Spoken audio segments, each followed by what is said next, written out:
Hello guys, welcome to my channel.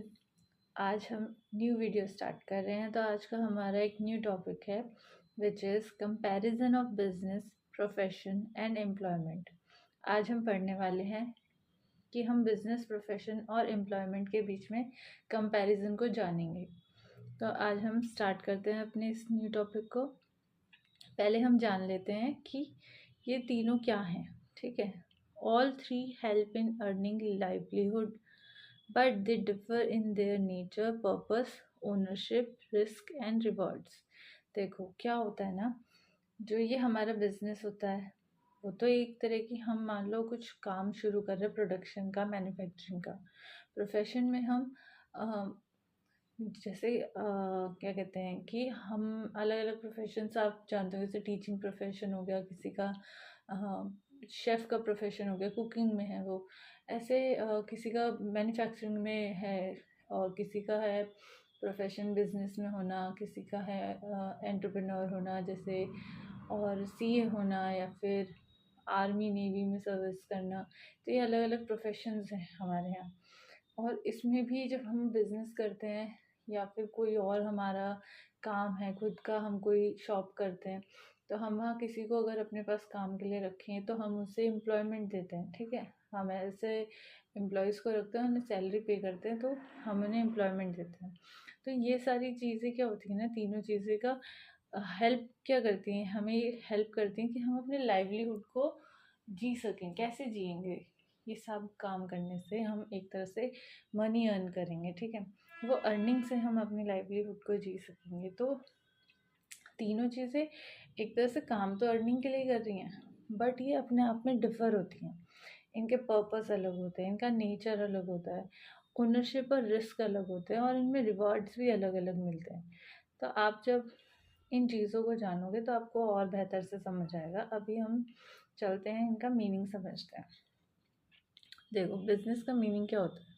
कोई भी ऐसी इकोनॉमिक एक्टिविटी जो हम करते हैं, जैसे प्रोडक्शन हो, ठीक है, या हम परचेज और सेल करें गुड्स और सर्विसेज की, और इस सब से क्या हो, एक प्रॉफिट अर्न करें, तो ये क्या कहलाएगा, हमारा बिजनेस कहलाएगा। लेकिन वहीं दूसरी तरफ प्रोफेशन में क्या होता है? प्रोफेशन एक ऑक्यूपेशन होती है जिसके लिए हमें कोई स्पेशल नॉलेज चाहिए होती है, स्पेशल स्किल चाहिए होती है, स्पेशल एजुकेशन और ट्रेनिंग चाहिए होती है।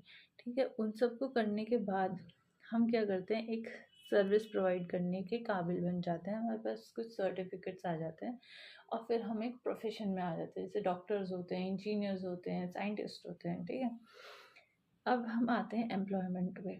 अब एम्प्लॉयमेंट क्या होती है? एम्प्लॉयमेंट का मतलब होता है कि हम वर्क करते हैं दूसरों के लिए, कॉन्ट्रैक्ट पे सर्विस करना या फिर फुली सर्विस करना, और उसके लिए हम फिक्स सैलरी या वेजेस उनसे लेते हैं। ठीक है, दैट इज़ कॉल्ड एम्प्लॉयमेंट। अब हम जानते हैं कि इनका नेचर क्या क्या होता है।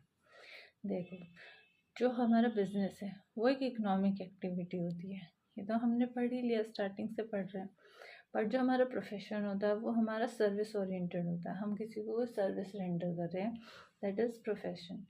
On the other hand employment क्या होती है? सर्विस अंडर अदर्स, हम किसी और के अंडर सर्विस कर रहे हैं। ठीक है, हम किसी और के अंडर कोई जॉब कर रहे हैं, वहाँ हमें कोई फिक्स सैलरी मिलती है पर मंथ के हिसाब से, कुछ और पर की स्वेट्स मिलते हैं। ठीक है, अब हम बात करते हैं इसकी ओनरशिप की। ओनरशिप बिजनेस में देखो, जो ओनरशिप होगी वह एंटरप्रेन्योर की होगी। ठीक है, वही उसे ओन करेगा, वही उसे कंट्रोल करेगा, उसी के रूल्स एंड रेगुलेशन गाइडेंस को फॉलो किया जाएगा। वहीं दूसरी तरफ प्रोफेशन में owned and controlled by the professional. जो प्रोफेशनल होगा, जो उस चीज़ में माहिर है, जिसके पास सारी स्किल्स हैं, नॉलेज है, उसी की ओन्ड और कंट्रोल को चलाया जाएगा। जैसे वो कह देगा वैसे ही काम को किया जाएगा। सपोज इंजीनियर्स हैं, वो जैसा बोलेंगे बताएंगे, वही चीज़ को फॉलो करके उसकी गाइडेंस में काम को करा जाएगा। ठीक है, फिर उस चीज़ को denial businessman as a owner भी नहीं कर सकता। अब बात करते हैं हम एम्प्लॉयमेंट की। एम्प्लॉयमेंट में कोई ओनरशिप नहीं होती, उसमें बस हम वर्क करते हैं दूसरे के कंट्रोल के अंदर।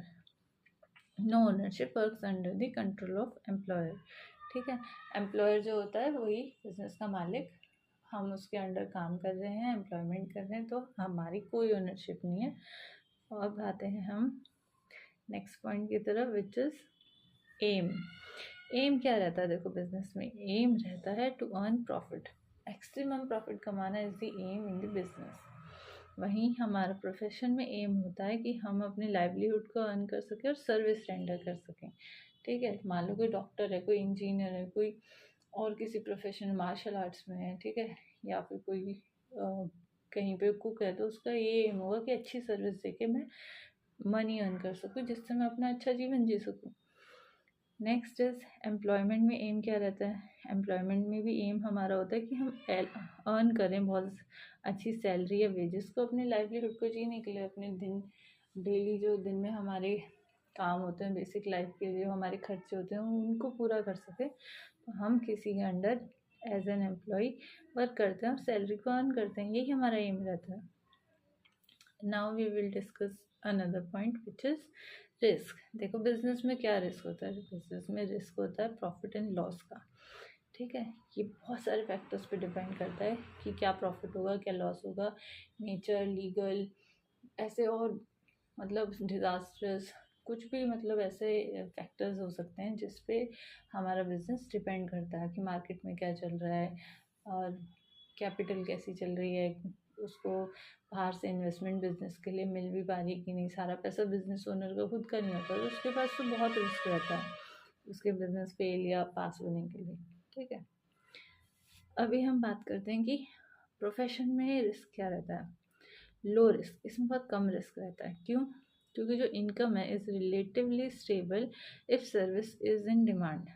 देखो जितना डिमांड में सर्विस रहेगी उतना ही उसको इनकम मिलेगी, तो इसलिए इनकम रिलेटिवली स्टेबल रहती है। ठीक है, इसलिए रिस्क भी लो ही रहता है, जैसी सर्विस दोगे वैसा उनको रिवॉर्ड मिलेगा, मतलब कि अर्न कर सकेंगे। Now comes to the risk of employment. देखो यहाँ क्या होता है ना, बहुत लो रिस्क होता है। Salary is fixed and regular, हम एक बार अपॉइंट हो जाते हैं, फिर हमारी सैलरी और जो भी हमारे वर्क होते हैं, वर्किंग आवर्स होते हैं, वो सब कुछ फिक्स्ड हो जाते हैं। ठीक है, हमारे ऊपर बहुत कम रिस्क रहता है, हमारी जितनी जवाबदारी बनती है, जिस काम के लिए हमें हायर किया गया हम उतना काम करते हैं और आ जाते हैं, तो हमारा बहुत कम रिस्क रहता है, बहुत ज़्यादा रिस्क नहीं रहता। अगर जॉब छूट भी गई हम दूसरी जगह जॉब ले सकते हैं, ये रहता है।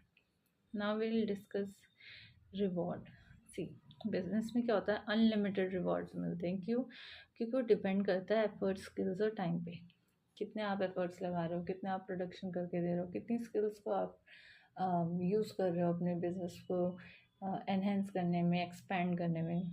ठीक है, कितना टाइम आप कंज्यूम कर रहे हो अपने बिजनेस को बढ़ाने में, ठीक है, प्रोडक्शन करने में, उस प्रोडक्शन वाले वर्क को आप मार्केट तक कितने टाइम में लॉन्च कर रहे हो, ये सारी चीज़ें हमें रिवॉर्ड्स दिलाती हैं, अनलिमिटेड रिवॉर्ड्स दिलाती हैं।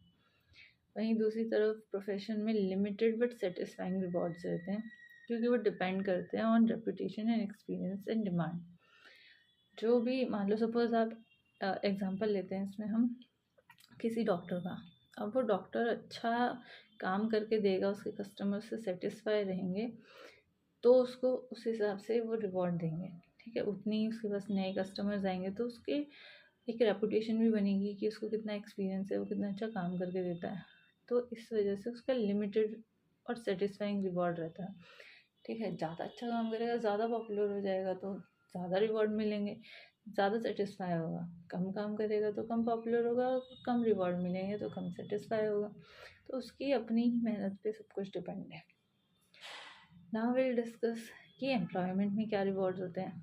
एम्प्लॉयमेंट में लिमिटेड रिवॉर्ड्स होते हैं, क्योंकि फिक्स सैलरी होती है, एनुअल इंक्रीमेंट होता है, बेनिफिट्स होते हैं, ऐसे नहीं कि रोज़ रोज़ आपको कुछ कुछ रिवॉर्ड्स दे रहे हैं, टारगेट्स दे रहे हैं, नहीं।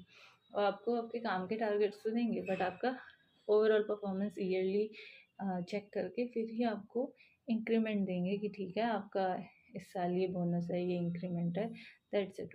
कोई अलग से स्पेशल बहुत सारे रिवॉर्ड्स नहीं मिलते, बहुत लिमिटेड रिवॉर्ड्स मिलते हैं। अभी हम इन सब के एग्जांपल्स देख लेते हैं। देखो बिजनेस में क्या होता है ना, manufacturing a product, opening a retail store, starting an e commerce website, ये सब क्या है, एक एग्जांपल। अभी देखो ये बिजनेस क्या होता है ना, जैसे हमने बिजनेस के एग्जांपल्स देख लिए, अल्टीमेटली हमें पता है कि सारे बिज़नेस के अलग अलग फॉर्मेट्स हैं कि ज़रूरी नहीं है सब लोग एक ही टाइप का बिज़नेस करें। किसी का बिज़नेस हो सकता है कि वो स्कूल ओपन करे या फिर हॉस्पिटल ओपन करे, ठीक है। बिजनेसमैन के पास तो ह्यूज अमाउंट ऑफ मनी है और सारा उसका भी नहीं है। वो यूजुअली क्या होता है, दूसरों से इन्वेस्ट कराते हैं, ठीक है, बिल्डिंग खड़ी करते हैं, अपना काम स्टार्ट करते हैं, फिर वो प्रोफेशनल्स को हायर करते हैं, ठीक है। अब वो प्रोफेशनल्स कौन होंगे, ठीक है। वो प्रोफेशनल्स होंगे जैसे कि डॉक्टर्स हो गए, अगर हॉस्पिटल ओपन किया, स्कूल ओपन किया, तो टीचर्स हो गए, आईटी की कंपनी खोली है, ठीक है, कुछ सॉफ्टवेयर्स बनाना है, कुछ भी है, तो वो आईटी इंजीनियर्स को हायर करेंगे, ठीक है, प्रोफेशनल्स को हायर करेंगे अच्छा काम के लिए, ताकि अच्छा रिजल्ट आए, आउटपुट आए, उनकी कंपनी का ये प्रोडक्ट जो भी वो बना रहे हैं वो बहुत ज़्यादा बिके और वो बहुत ह्यूज अमाउंट पे फिर प्रॉफिट अर्न कर सके, ठीक है। तो अल्टीमेटली डिफरेंस है, कंपैरिजन है, पर इंटरडिपेंडेंसी भी है, ठीक है। अभी इस तरह से क्या होगा ना, ये जितने भी प्रोफेशंस होंगे ये जाकर के वर्क करेंगे अंडर दिस बिजनेस। बट वहीं दूसरी तरफ आप एम्प्लॉयमेंट को देखिए। एम्प्लॉयमेंट में क्या होता है, एक इंसान है वो बैंक में वर्क कर रहा है, बैंक प्राइवेट सेक्टर भी होते हैं, ठीक है, और वो वहाँ पे एज अ क्लर्क वर्क कर रहा है या फिर एज अ मैनेजर वर्क कर रहा है, या बैंक छोड़ो आप कोई भी स्कूल ले लो या फिर हॉस्पिटल ले लो, वहाँ टीचर वर्क कर रहा है और इस हॉस्पिटल में डॉक्टर वर्क कर रहे हैं, वो अपने प्रोफेशन को वहाँ इंजॉय कर रहे हैं, ठीक है।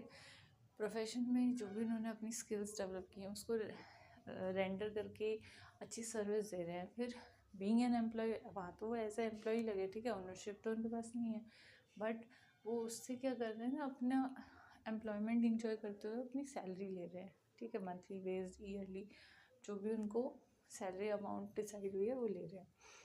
तो इससे हमें पता चलता है कि एक employee, being an employee, work करता है अपने प्रोफेशन को, जो भी उसने स्किल सीखे हैं, अपने सर्टिफिकेट्स लिए हैं, पढ़ाई करी है जिस चीज़ की, ठीक है, वो जाकर के अल्टीमेटली एक बिजनेसमैन के अंडर ही वर्क करता है, ठीक है। इसमें इंटरडिपेंडेंसी है, एग्जाम्पल से इसमें हम डिफरेंस तो कर सकते हैं, पर वहीं हम देख रहे हैं कि एक दूसरे पर डिपेंड भी है।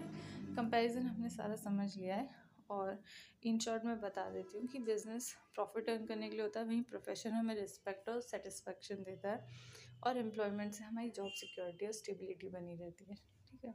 हमें पता होता है कि भाई हमारे यहाँ जॉब है और हम एज एन एम्प्लॉय यहाँ वर्क करते हैं और ईयरली हमारा ये पैकेज है, तो एक सिक्योरिटी बनी रहती है और स्टेबिलिटी रहती है, हमारा घर का खर्चा चलता रहता है, हम अपनी लाइफ को एंजॉय कर पाते हैं, घर फैमिली को चला पाते हैं। तो अल्टीमेटली यही आज का हमारा टॉपिक था। हमने सारा डिफरेंस, कंपैरिजन सब समझा बिजनेस, प्रोफेशन और एम्प्लॉयमेंट के बीच में जो होता है। आई होप आपको सब कुछ अच्छे से आज समझ आया होगा ये पूरा टॉपिक, और कोई भी आपको डाउट लो तो आप मुझे कमेंट कर सकते हैं कमेंट सेक्शन में, और मेरी वीडियोस आपको अच्छी लग रही हैं, समझ आ रही हैं, तो आप मेरे चैनल पे आते रहिए, मैं और ऐसी इंटरेस्टिंग वीडियोस लेकर आऊँगी। Thank you so much.